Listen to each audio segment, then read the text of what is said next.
시골 장터에서 할아버지가 강아지들을 팔고 계셨습니다. 흰둥이, 검둥이, 누렁이, 점박이 등 각자의 생김새대로 이름을 가진 아주 포동포동한 강아지들이 꼬물꼬물 움직이면서 그렇게 까맣고 동그란 눈망울을 반짝이고 있었습니다. 그 강아지들을 한참 앉아서 구경을 하던 한 여학생이 흰둥이 한 마리를 들어 올리면서 이 강아지를 사고 싶다라고 할아버지에게 말을 했습니다. 이 할아버지는 깜짝 놀라면서 하는 말이, 아이고, 그 녀석이 왜 여기에 끼어있지? 그 강아지는 다리가 아픈 애라서 팔지 않고 내가 키우려고 한단다. 여기 튼튼한 다른 강아지들이 많으니까 천천히 한번 골라보렴. 하지만 이 소녀는 계속해서 그 강아지만 사겠다라고 주장을 하는 겁니다. 그래서 이 할아버지는 인심 쓰듯이 이렇게 말합니다. 그래, 학생이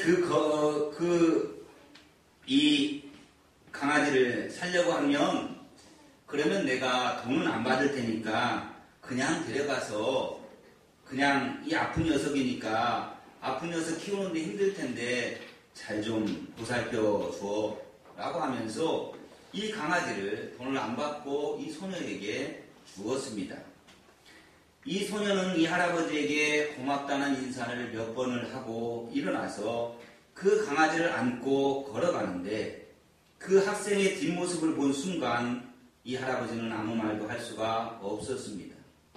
이 학생은 다리를 절뚝거리면서 걷고 있었던 것입니다. 사랑하는 여러분, 지금 혹시 힘들고 고단한 삶을 살고 계십니까? 그렇다면 나의 그 어렵고 괴로움이 나와 같은 처지에 있는 사람들에게 희망과 용기를 주기 위한 하나님의 도구 되심은 아닐까요?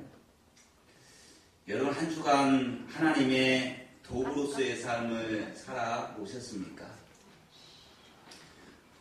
흙의 첫 번째 특성은 생명입니다.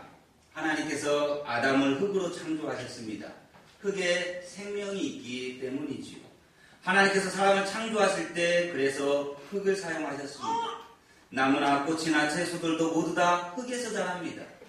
바다 식물들도 바다 밑바닥에 있는 흙에 집을 짓고 거기서 삶을 살아갑니다. 아주 작은 곤충들과 벌레들도 흙 속에 집을 짓고 살아갑니다. 흙은 생명이기 때문입니다. 흙의 두 번째 특성은 정직입니다. 흙은 정직합니다. 콩 심은데 콩 나고 팥 심은데 팥 나는 겁니다. 정직은 도덕적이고 윤리적인 수준이 높은 사람들의 삶의 방식이 아닙니다. 정직은 지식인들의 고상한 삶의 태도도 아닙니다. 정직은 흙으로 빚어진 모든 사람들의 삶입니다. 하나님의 사람이라면 우리가 정직할 이유는 충분합니다. 정직하면 바보 같고 융통성이 없다라고 말하는 세상, 거짓이 상식이 되어져 버린 세상, 정직하지 않은 사람들이 더 많은 세상 속에서 우리는 왜 정직하게 삶을 살아야 할까요? 왜냐하면 하나님은 정직한 분이시기 때문입니다. 하나님께서 태초에 사람을 정직하게 창조하셨기 때문입니다. 하나님께서 정직한 사람에게 좋은 것을 아끼지 않으시기 때문입니다. 흙의 세 번째 특성은 사랑입니다. 흙은 우리에게 좋은 것을 주고 우리가 만든 나쁜 것들을 받아줍니다. 먼저 사랑은 좋은 것을 주는 것입니다. 나쁜 것을 주는 것은 사랑이 아닙니다. 흙은 철 따라 많은 먹거리를 우리에게 줍니다. 누군가 수고한 대가이기도 하지만 우리의 입에 들어오는 온갖 종류의 먹거리는 흙이 우리에게 주는 선물입니다. 두 번째로 사랑은 나쁜 것을 받아주는 것입니다. 흙은 사랑이기 때문에 우리가 버리는 온갖 나쁜 것들을 받아줍니다. 흙은 우리들이 매일 내다 버리는 많은 쓰레기들을 받아줍니다. 흙은 사랑입니다. 사랑은 좋은 것을 주고 우리의 나쁜 것을 받아주는 것입니다. 흙의 네 번째 특성은 도구됨입니다. 흙은 우리가 살아가는 데 없어서는 안 될 아주 중요한 도구입니다. 흙이 토기장의 손을 통해서 귀한 도구가 되어지는 것처럼 우리도 하나님의 손을 통해 귀한 도구가 되어집니다. 흙이 뜨거운 불 속에서 그릇들을 품어주지 않으면 우리는 흙으로 된 그릇들을 사용할 수가 없습니다. 흙이 뜨거운 불 속에서 돌덩이들을 녹여주지 않으면 금을 얻을 수도 없습니다. 흙은 온갖 그릇들을 만드는 데 없어서는 안 될 아주 귀한 도구입니다. 흙은 금과 은, 동과 철, 여러 금속들을 얻기 위해 꼭 필요한 도구입니다. 흙이 금을 돋보이게 해주는 것처럼 우리도 하나님을 높이는 귀한 도구입니다. 자녀는 부모를 돋보이게 하는 도구가 되어야 합니다. 부모는 자녀를 돋보이게 하는 도구가 되어야 합니다. 남편은 아내를 돋보이게 하는 도구가 되어야 하고 아내는 남편을 돋보이게 해야 합니다. 목사는 성도를 돋보이게 해야 되고 성도는 목사를 돋보이게 해야 합니다. 우리는 모두 다 하나님의 도구요 하나님의 손과 발입니다.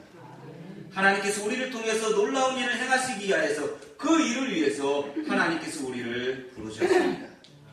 사랑하는 성도 여러분, 하나님 보시기에 좋은 사람, 사람들이 볼 때에도 좋은 사람이 되기를 간절히 바랍니다. 나의 생명 그리고 남의 생명을 존중하며 살아가십시오. 하나님 앞에 사람 앞에 정직하게 삶을 살아가십시오. 하나님을 사랑하고 사람을 사랑하며 살아가십시오. 그리고 내게 있는 한 통의 물, 그것이 달란트든 은사든 내게 있는 그 한 통의 물을 하나님께 마중물로 부어드리는 삶을 살아가십시오. 여기까지가 지난주에까지 말씀을 드린 내용입니다. 그런데 우리가 흙으로 지음받았다는 이유만으로 생명이 넘치고 정직하며 사랑을 실천하면서 하나님의 손과 발로 하나님의 의의 도구로 살아갈 수 있는 것은 아닙니다.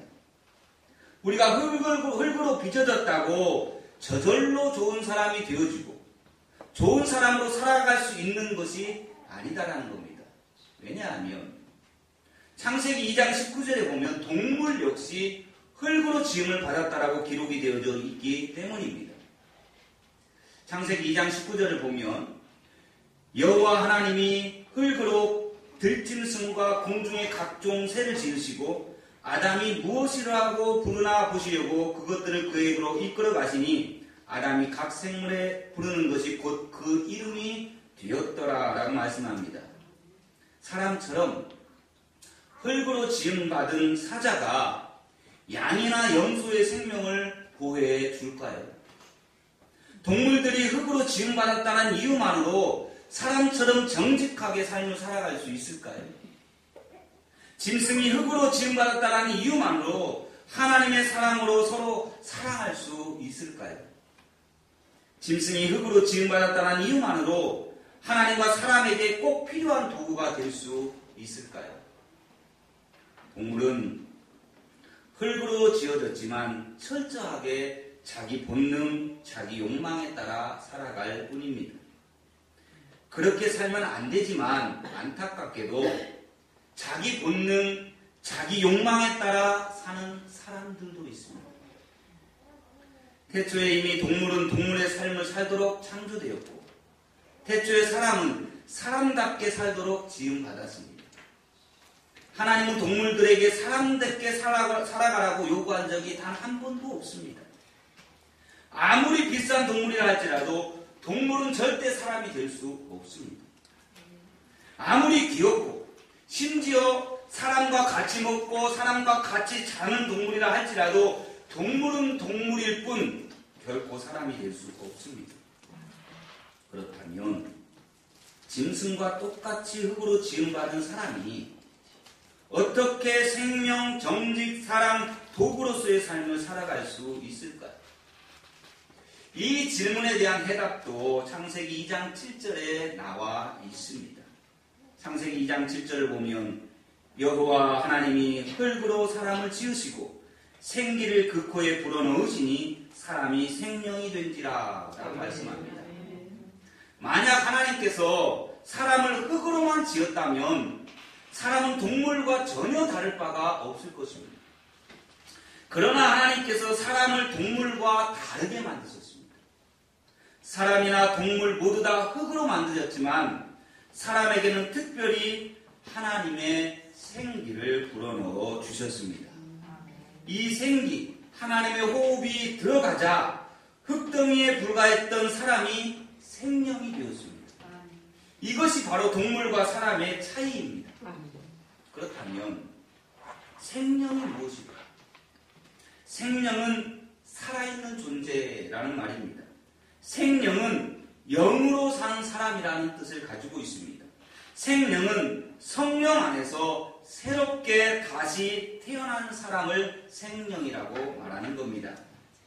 아담이 어떻게 생명이 되었는가? 하나님께서 아담을 흙으로 만드시고 그 코에 생기를 불어넣자 생명이 되었습니다. 흙덩이에 불과했던 아담에게 생기가 들어가자 생명이 되었다라는 말씀입니다. 우리가 신앙생활을 하는데 꼭 필요한 분이 바로 성령 하나님이십니다. 예수님께서 세상을 떠나기 전에 제자들에게 소개해 주신 분이 바로 다른 보혜사, 곧 성령 하나님이셨습니다. 예수님께서 십자가에 달리시기 전에 마가의 다락방에서 제자들과 마지막 식사를 하십니다. 그때 예수님께서 제자들에게 내가 곧 세상을 떠난다라고 말씀을 합니다. 그리고 예수님께서 세상을 떠나시면서 약속한 것이 하나 있는데 내 대신 다른 보혜사를 너희에게 보내주시겠다라고 약속을 하셨습니다. 예수님께서 세상을 떠나시면서 다시 보내시겠다라고 약속하신 다른 보혜사가 바로 성령 하나님이십니다. 왜 예수님께서 제자들에게 성령 하나님을 보내주시겠다라고 약속을 하셨을까요? 바로 제자들이 성령님 없이 예수님의 증인으로 살 수 없다는 사실을 예수님께서는 아셨기 때문입니다. 성령님은 예수님을 믿는 모든 이들에게 임하시는 분이십니다. 예수님을 나의 주님으로 믿고 고백하는 모든 사람들에게 이미 성령께서 임재해 계십니다. 눈에 보이지는 않지만 내 안에 예수님을 믿고 따르도록 이끌어주시는 분이 성령 하나님이십니다. 우리가 좋은 사람이 되기 위해서 반드시 필요한 분이 바로 성령 하나님이십니다. 성령 안에서 우리는 새롭게 변화되어지기 때문입니다. 우리는 성령 안에서 생명 주신 우리 하나님께 감사하며 타인의 생명을 보호하는 삶을 살 수가 있는 겁니다. 우리가 성령 안에서 하나님 앞과 사람들 앞에서 정직하게 살아갈 수가 있는 것입니다. 우리가 성령 안에 거할 때에 하나님을 사랑하고 사람들을 사랑하며 섬길 수가 있는 겁니다. 우리는 성령 안에서 불법을 행하는 도구가 아니라 하나님의 손과 발이 될 수 있습니다. 하지만 성령의 인도하심 없이는 우리는 결코 좋은 사람이 될 수 없습니다. 성령과 함께하지 않는다면 우리는 죄와 가까워질 수밖에 없습니다. 우리가 성령님과 함께 살지 않을 때 우리는 동물보다 못한 인생을 살아갈 수도 있습니다. 우리가 사는 세상에 그런 사람들이 많습니다. 보기에는 멀쩡한데 짐승보다 못한 삶을 살아가는 사람들이 많습니다. 동물의 세계에는 수컷이 정당한 방법으로 암컷을 얻습니다. 동물의 세계는 비열한 방법으로 암컷을 빼앗지 않습니다. 하지만 사람이 사는 세상에는 비열한 방법으로 여자를 빼앗거나 매매합니다. 동물은 상대를 죽이기 위해서 비겁하게 무기를 사용하지 않습니다. 하지만 인간 세계에서는 경쟁상들을 죽이기 위해서 수단 방법 가리지 않습니다. 동물은 한 끼 먹으려고 사냥을 합니다. 동물은 한 끼로 만족합니다. 그래서 동물의 세계에는 대량 학살이 없습니다. 하지만 인간 세계에는 평생 써도 다 쓰지 못할 것을 쌓아두기 위해서 남을 해치는 일들이 비일비재합니다. 우리가 하나님의 형상으로 지음받은 사람일지라도 성령 하나님의 인도하심을 따라 살지 않으면 우리도 짐승보다 못한 삶을 살아갈 수 있습니다. 하나님의 사람답게 살기 위해서 우리는 성령 하나님과 동행해야 되는 줄로 믿습니다. 성령은 하나님의 영이시기 때문에 성령께서 우리와 함께 하신다는 말은 곧 하나님께서 우리와 함께 하신다는 말씀입니다. 성령은 그리스도의 영입니다. 그래서 성령께서 우리와 함께 하신다는 말은 예수님께서 우리와 함께 하신다는 말씀입니다. 성령께서 함께 하시는 삶은 바로 주님과 동행하는 삶입니다. 로마서 8장은 아주 중요한 말씀입니다. 로마서 8장에는 바울이 예수님 안에서 발견한 놀라운 진리를 담아놓고 있습니다. 바울은 그리스도 예수 안에 있는 자에게 결코 정죄함이 없다라고 말합니다. 그렇게 선언한 이유가 무엇입니까? 로마서 8장 1절과 2절이 우리에게 그 답을 가르쳐 줍니다. 우리 로마서 8장 1절과 2절을 다 같이 읽어보겠습니다. 그러나 이제 그리스도 예수 안에 있는 자에게는 결코 정죄함이 없나니 이는 그리스도 예수 안에 있는 생명의 성령의 법이 죄와 사망의 법에서 너를 해방하였습니다. 아멘. 성령은 생명의 영입니다. 성령께서 우리와 함께 하신다는 말은 우리 안에 생명이 충만하다라는 말씀입니다. 성령이 우리와 함께하면 우리 안에 그리스도의 생명으로 충만해지는 줄로 믿습니다. 성령은 생명의 영이기 때문에 그렇습니다. 성령은 또한 살리는 영입니다. 성령이 생명의 영, 살리는 영이기 때문에 성령이 우리 안에 있어야 우리가 사는 겁니다. 성령이 우리 안에 없으면 살아가도 사는 게 아닙니다. 성령께서 우리 안에 계셔야 바로 우리가 좋은 사람이 되는 것입니다. 성령께서 우리 안에 계셔야 우리가 하나님의 뜻을 따라 살아갈 수 있습니다. 우리 안에 계신 성령께서 우리의 말을 바꾸십니다. 우리 안에 계신 성령께서 우리의 생각을 바꾸십니다. 우리 안에 계신 성령께서 우리의 행동을 바꾸십니다. 우리 안에 계신 성령께서 우리의 마음을 새롭게 하십니다. 우리 안에 계신 성령께서 우리의 삶을 바꾸십니다. 우리 안에 계신 성령께서 우리의 모든 것을 바꾸십니다. 성령은 우리의 모든 것을 바꿀 수 있는 생명의 영이기 때문입니다. 성령은 생명의 영입니다. 성령은 죽은 자를 살리는 영입니다. 예수님께서 십자가에 못 박혀 죽으시고 부활하실 때에 성령 하나님께서 함께 하셨습니다. 성령 하나님께서 죽은 자 가운데서 예수님을 살리셨기 때문입니다. 예수님을 죽은 자 가운데서 살리신 하나님의 성령께서 오늘 우리도 살린다라고 약속하셨습니다. 로마서 8장 11절 말씀입니다. 예수를 죽은 자 가운데서 살리신 이의 영이 너희 안에 거하시면 그리스도 예수를 죽은 자 가운데서 살리신 이가 너희 안에 거하시는 그의 영으로 말미암아 너희 죽을 몸도 살리시리라. 아멘. 우리가 늘 고백하고 드리는 신앙 고백 사도신경에 성령 하나님을 믿는다라는 내용이 나옵니다. 그런데 아주 짧습니다. 나는 성령을 믿습니다. 이 한 구절입니다.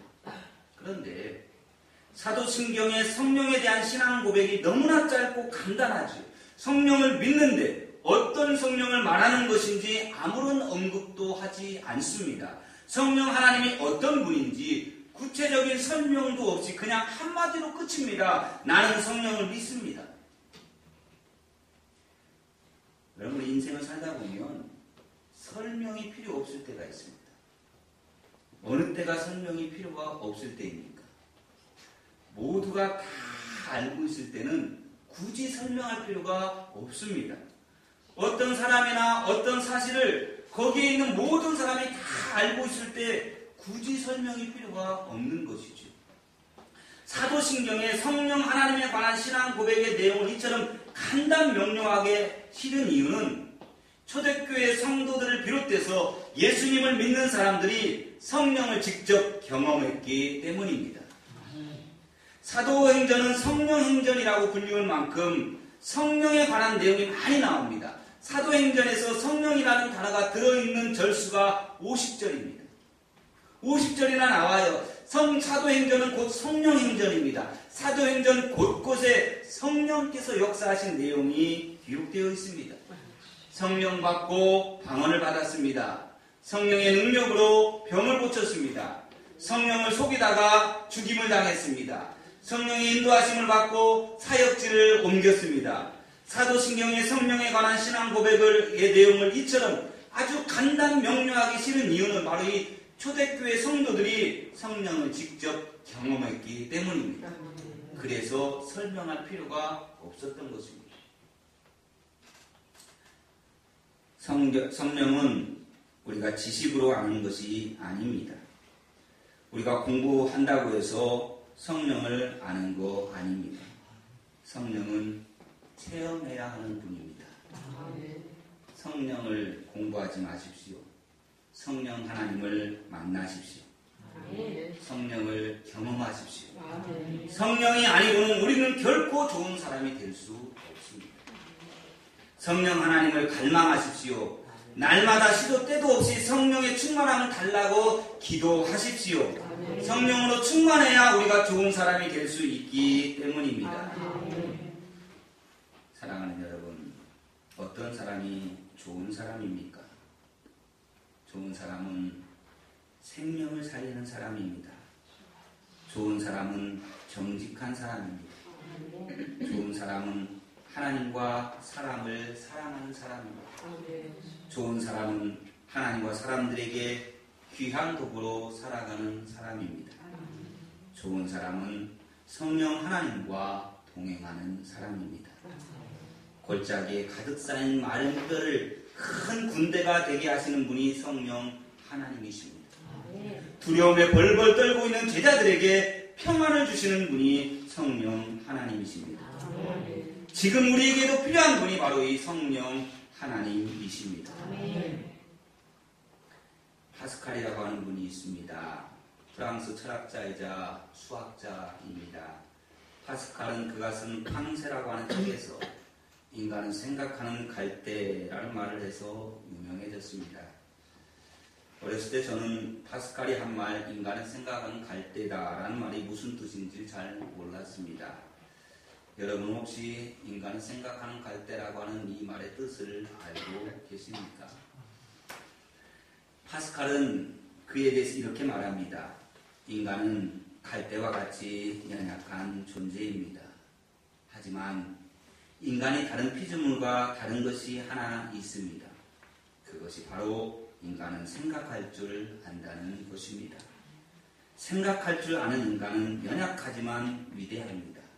왜냐하면 인간은 생각하는 갈대이기 때문입니다.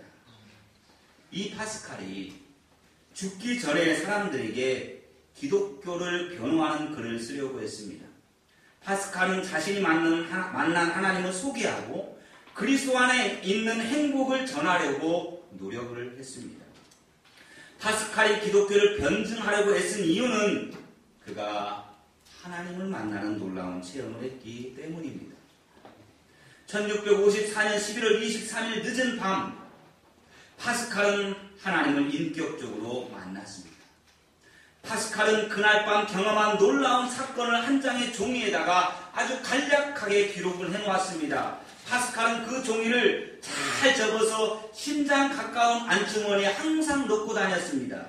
파스칼이 그렇게 한 이유는 틈틈이 그것을 꺼내어 읽고 성령 하나님을 만난 그 경험을 다시 되새기기 위해서였습니다.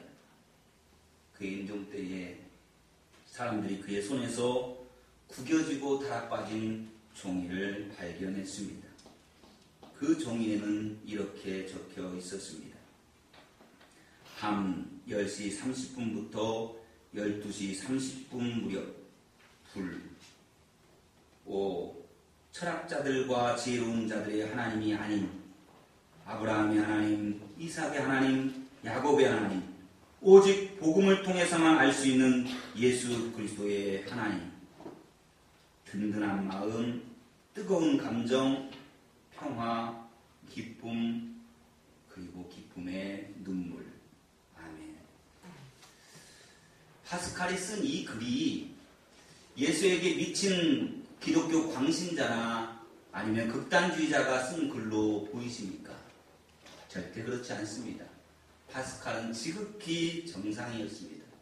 그는 세상 그 누구보다도 이성적인 사람이었습니다. 철학자여 수학 천재인 파스칼은 늘 지적인 것, 인간적인 것에 골몰했습니다. 하나님께서 인간적인 것, 지적인 것에 골몰하던 파스칼을 찾아오셨던 것입니다. 그리고 그 밤에 파스칼은 인생에서 영적인 지진이 일어난 것입니다. 파스칼은 하나님의 강력한 임재를 그날 밤 경험하게 되어진 겁니다. 하나님을 만난 그 순간 하나님의 임재하심을 그는 구원이라고 하는 하나의 단어로 표현할 수밖에 없었습니다. 파스칼에게 불같이 임하신 하나님이 바로 성령 하나님이십니다. 사랑하는 성도 여러분, 파스칼처럼 성령 하나님을 우리도 만나야 합니다. 성령 하나님은 인격적인 분이십니다. 모든 사람들이 파스칼과 같이 똑같은 그 경험을 통해서 성령 하나님을 만나는 것은 아닙니다. 성령 하나님께서는 나에게 꼭 맞는 방법으로 나를 만나 주실 것입니다. 한 가지 중요한 사실은 우리에게 갈망이 있어야 한다는 것입니다. 성령 하나님을 만나고 싶은 간절함이 우리에게 필요하다라는 말씀입니다. 가만히 있으면 하나님께서, 성령께서 알아서 내 삶에 임하시는 것이 아니다라는 겁니다. 교회만 왔다 갔다 하고 잘 다니면 성령께서 내 삶에 임하시고 나를 인도해 주시는 것이 아닙니다. 나는 성령 하나님 없이 살 수 없는 죄인임을 인정하고 성령 하나님을 갈망해야 되는 줄로 믿습니다. 성령은 살아계신 하나님이십니다. 성령 하나님 없이 살 수 있는 죄인임을 우리는 인정해야 합니다. 성령을 나의 하나님으로 초청하십시오. 지금까지 단 한 번도 성령님을 내 마음속에 영접하신 분이 없다면 이 시간 성령님을 내 마음속으로 초청하십시오. 이렇게 기도하시면 되어질 것입니다. 우리 화면을 보시고 함께 기도합시다. 같이 합니다. 하나님의 영이요 진리의 영이신 성령 하나님을 찬양합니다. 생명의 영이신 성령 하나님, 제 마음속에 임하여 주시옵소서. 성령 하나님, 저는 죽을 수밖에 없는 죄인입니다. 내가 지은 모든 죄를 용서하여 주옵소서.